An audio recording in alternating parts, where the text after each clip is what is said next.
അപ്പം summer football channel നമ്മൾ വീണ്ടും വീഡിയോ ഇട്ട് തുടങ്ങുകയാണ്. അപ്പോൾ നമ്മൾ കുറച്ച് നാളുകളായി, ഒരു 2 മാസത്തിൽ കൂടുതലായി നമ്മൾ അപ്ഡേറ്റ് മറ്റു കാര്യങ്ങൾ ഫുട്ബോൾ വാർത്തകൾ കൊടുത്തിട്ട്.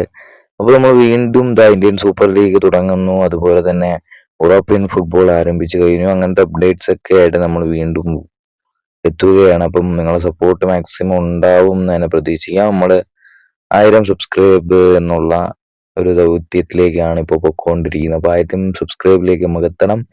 1000 സബ്സ്ക്രൈബിലേക്ക് നമുക്ക് നേരത്തെ എത്താമായിരുന്നു, പക്ഷെ നമ്മളെ വീഡിയോ ഇടുന്നതിൽ കുറച്ച് ഡിലേയും അതുപോലെ തന്നെ നമുക്ക് കൺസിസ്റ്റൻസി ഇല്ലാതെയായിരുന്നു നമ്മൾ നിന്നത്. അപ്പോൾ സമ്മർ ഫുട്ബോളിൽ ഇനി നമ്മൾ വീഡിയോ ഇട്ട് തുടങ്ങും എന്നുള്ളതാണ്.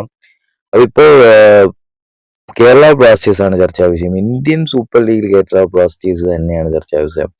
കാരണം വെച്ചാൽ ഇന്ത്യൻ സൂപ്പർ ലീഗിൽ കേരള ബ്ലാസ്റ്റേഴ്സിന് പുതിയ ഇൻവെസ്റ്റ്മെന്റ് ആൾക്കാർ എത്തിയിട്ടുണ്ട്. അത് ആരാന്നുള്ളത് കൺഫർമേഷൻ വരും ആഴ്ചകൾ അല്ലെങ്കിൽ ഉടനെയൊക്കെ വരുമെന്ന് തന്നെ പ്രതീക്ഷിക്കാം. അപ്പം ഇൻവെസ്റ്റ്മെന്റ് എവിടെ എത്തി, കേരള ബ്ലാസ്റ്റേഴ്സിന്റെ ഇൻവെസ്റ്റ്മെന്റ് ഡീൽ എവിടെ എത്തി എന്ന് നമുക്ക് അപ്ഡേറ്റുകൾ ഇപ്പോൾ 90 സ്റ്റോപ്പിൽ ധനഞ്ജയ റിപ്പോർട്ട് ചെയ്യുന്നു. ധനഞ്ജയ റിപ്പോർട്ട് ചെയ്യുന്ന വെച്ചാൽ എഗ്രിമെന്റ്, പേപ്പർ എഗ്രിമെന്റ് എല്ലാം കഴിഞ്ഞിട്ടുണ്ട്.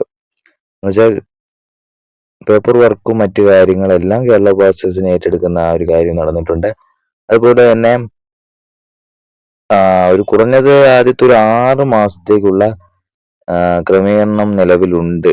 ഒരു 6 മാസത്തേക്കുള്ള മറ്റു കാര്യങ്ങളൊക്കെ ഇപ്പോൾ അവർ ചെയ്ത് പൂർത്തിയാക്കിയിട്ടുണ്ട് പുതിയ ഇൻവെസ്റ്റേഴ്സ്. അതുപോലെ തന്നെ ഡ്യൂ ഡിലിജൻസ് കണ്ടക്റ്റഡ്, അതായത് സൂക്ഷ്മ പരിശോധന എല്ലാം നടത്തി ബ്ലാസ്റ്റേഴ്സിലുള്ള വരവ് ചെലവ് അങ്ങനെ മറ്റു കാര്യങ്ങൾ എല്ലാ പരിശോധനയും പുതിയ ഇൻവെസ്റ്റേഴ്സ് നടത്തി കഴിഞ്ഞു എന്നും കൂടി ധനഞ്ജയ റിപ്പോർട്ട് ചെയ്യുന്നുണ്ട്. അതുപോലെ തന്നെ ഇനിയുള്ളതെന്ന് പറയുന്നത് കോടതിയിലാണ് കാര്യങ്ങൾ എന്ന് പറഞ്ഞാൽ മറ്റ് ഡീലുകൾ കഴിഞ്ഞു, പക്ഷേ ടീമിനെ ഏറ്റെടുത്ത് നടത്തണമെങ്കിൽ അത് കോടതിയുടെ ഉത്തരവ് വേണം. അതുകൊണ്ട് തന്നെ കോടതി വിചാരിച്ചാൽ മാത്രമേ, ഇനി ഒരു അറിയിപ്പ് ഉണ്ടായാൽ മാത്രമേ ടീമിൽ ഏറ്റെടുത്ത് നടത്തിക്കൊണ്ട് അവിടെ ഇൻവെസ്റ്റ് ചെയ്യാൻ സാധിക്കൂ.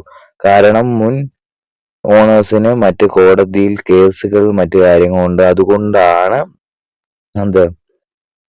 ഈ ഒരു ഇൻവെസ്റ്റ് ഇപ്പോഴും ഡിലേ ആവുന്നത്, അല്ലെ എപ്പോഴും ഇതൊക്കെ നടന്നതാണ്. പിന്നെ ഫുൾ പേയ്മെന്റ് ഡീല് പെൻഡിങ് ഉണ്ട്, ഫുൾ പേയ്മെന്റ് നടന്നിട്ടില്ല. പിന്നെ പുതിയ ഇൻവെസ്റ്റേഴ്സ് പാർട്ടിസിപ്പേഷൻ ഫീ ഓൾറെഡി പേ ചെയ്ത് കഴിഞ്ഞിട്ടുണ്ട്. എന്തായാലും ഒരു പോസിറ്റീവ് ഡെവലപ്മെന്റ് ഈ ആഴ്ച തന്നെ ഉണ്ടാകും എന്നും കൂടി പറയുന്നുണ്ട്. പിന്നെ ചർച്ചിൽ ബ്രദേഴ്സിന്റെ കാര്യവും കൂടെ പറഞ്ഞിട്ടുണ്ട്. അതുപോലെ നമുക്ക് പറയാൻ എന്താണ്, ചർച്ചിൽ ബ്രദേഴ്സ് ജംഷഡ്പൂരിൽ നിന്ന് സ്റ്റേക്ക് ഹോൾഡേഴ്സ് മേടിച്ച് വെറും 100 രൂപയ്ക്കാണ്. അപ്പൊ ഇപ്പൊ കേരള ബ്ലാസ്റ്റേഴ്സ് ഇൻവെസ്റ്റ്മെന്റ് വരുന്നവരും വിചാരിക്കും എന്തായാലും ഉറപ്പായിട്ടും, കാരണം ഇത്രയേ ഉള്ളൂ ഒരു വില എന്നുള്ളത്. അതെന്തായാലും കേരള ബ്ലാസ്റ്റേഴ്സിന് ഒരു കല്ലേടിയാണ് അങ്ങനത്തെ ഒരു കാര്യം. പുതിയ ഇൻവെസ്റ്റേഴ്സിനെ 100 രൂപ കൊടുത്താൽ അവിടുത്തെ കോച്ചിങ് സ്റ്റാഫ്സിനെ എല്ലാം മേടിക്കാം എന്നുള്ളതാണ് ഇപ്പൊ ചർച്ചിൽ ബ്രദേഴ്സ് കാണിച്ചു കൊടുത്തിട്ടുള്ളത് എന്നുള്ളതാണ്. എന്തായാലും ഒരു 80 കോടിയുടെ ഒരു വാലുവേഷൻ ഇപ്പോൾ നടക്കുന്നുണ്ട്, അതാണ് നടന്നിട്ടുള്ളത്.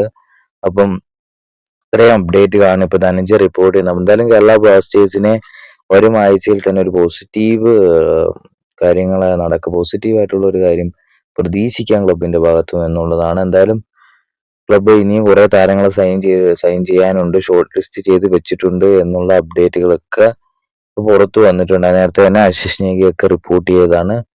കുറച്ച് താരങ്ങളെ ഷോർട്ട് ലിസ്റ്റ് ചെയ്തിട്ടുണ്ട്. എന്തായാലും കേരള ബ്ലാസ്റ്റേഴ്സിന്റെ പുതിയ ഓണേഴ്സ് വന്ന് ടീം നല്ല രൂപത്തിൽ തന്നെ പുതിയൊരു ടീമായിട്ട് മാറട്ടെ എന്ന് തന്നെ നമുക്ക് പ്രതീക്ഷിക്കാം.